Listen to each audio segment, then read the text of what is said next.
I had left Psychedelicacy, went into a couple other bands, but that really helped bolster my artistic vision too, because it was all about just artistic expression. I wasn't categorizing myself as just a painter or just a muralist, but I had an opportunity to stretch out on my creativity as an artist. And so, eventually, man, after being in Milwaukee for about 12, 13 years, I relocated down south to Mississippi for grad school, and I spent about 7 years down there. Taught high school art, sold a lot of artwork, painted a lot of artwork, exhibited a lot of places, and was still on the job market to find something in higher education, teaching at a college or university level. So I was blessed with the opportunity actually to teach at Mount Mary College, what brought me back to Milwaukee. So upon receiving that opportunity, being back in Milwaukee again, the Inner City Arts Council, which had been around for about 25 years, was no longer in existence.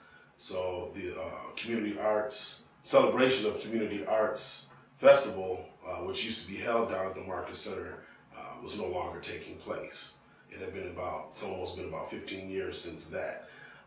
Also, they used to do Rainbow Summer, where they would have bands featured during the lunch break downtown for all the downtown folks to go check out.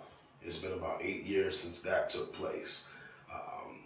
African World Festival was the only ethnic festival canceled the year I moved back to Milwaukee.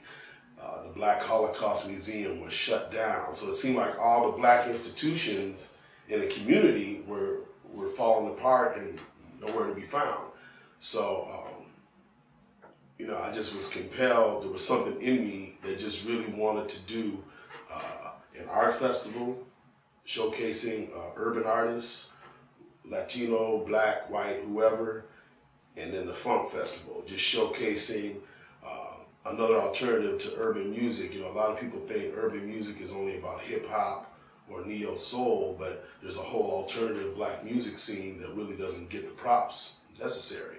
So that's a lot of what inspired, pulling together the Community Arts and Funk Festival and reaching back to people who I had known from when I used to perform on stage myself, also with people who I just recently met in recent years.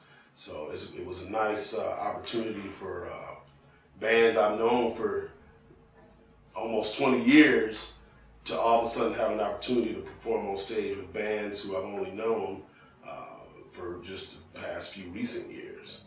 And everybody appreciated checking each other out because it was something new to be learned and gained in the experience.